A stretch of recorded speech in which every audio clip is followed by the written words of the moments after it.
Hi, I'm Rebecca, the new prose reader for Barstow & Grand, and I'd like to read the poem To James, the One I Scared Away by Laura Wilson, which appears in issue 4. I'm a big fan of Laura's work, which tends to border on speculative and scientific and kind of bizarre and just meticulous, and I love her work, and I'm so glad that it appears in issue 4. So Laura, this one is for you. So To James, the One I Scared Away. Happiness is pizza with sausage. Happiness is a purring cat on your lap. Happiness is a dog on your lap.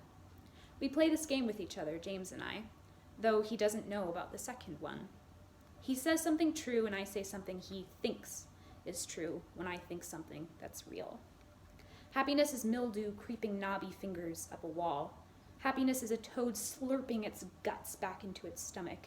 Happiness is I blink and watch the debris from my crash roll like tumbleweeds. I'm here again, crawling out of the small crater I made. Matchsticks, blueberry-striped candy canes, shattered teacups, and hawk feathers go smuck, smuck, wetly on the dirt. Somehow, though the air is still, snow, or is it ash, drifts past my nose in small spots of light on my fingertip. I wipe it against my palm, but it doesn't go, instead settling into the cellular divisions of my skin. To my left, a dead deer decays in seconds, sinking out and hollowing in a mass of maggots. James would be disturbed when I brought him here, finally showed him my real answers. For now, I'm the one who's here, smelling the sulfur and fungus, feeling the scratch of dead reeds on my legs, pretending to be disturbed. Wrinkling my nose and stomping my feet, I'm the one who steps towards the meadow behind me, steps to escape the nightmare. A cacophony of caws explodes to my right, and a small shadowed island in the distance rises in pieces. I feel the air compress and the reeds rattle with thunder. I don't run. Instead, I pivot towards the coming storm. Blink.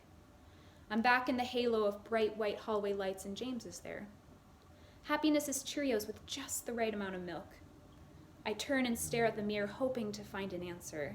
Something with cumulus clouds, yellow and red checkered picnics, lava lamp bubbles floating to the surface, and with every pop, a laugh. Instead, the longer I stare, the more James stares back. We keep playing our game, but I always disappear. To the place with the dead yellow sky, he asks me where I go. It takes more than 3 games to show him. It begins as it always does. A crater, a deer, an island. I don't look at him, and I feel his hands start to sweat in mine. We watch the murder of crows approach slowly, then all at once. I see the sky bend before it falls, spiraling black wings cascading, cymbals crashing, driving air past my lungs, into my lungs, starting my alveoli on fire. I am the eye of this hurricane. His grip leaves mine, and he runs, but I stay. At home. In the thrashing flock. I don't watch him go. He was a baby penguin coming fin to fin with a whale shark. He couldn't know who I am. The crows lift for a moment, and I turn. He's there at the distant edge of the field where the sea of reeds turns to meadow, staring back at me. I know he wants me to follow him, join him in his light, but I wink and return to my own happiness. The moment he crosses to the other side, the crows settle, and I sit cross-legged amongst them, relishing the shallow scratches of their hooked beaks.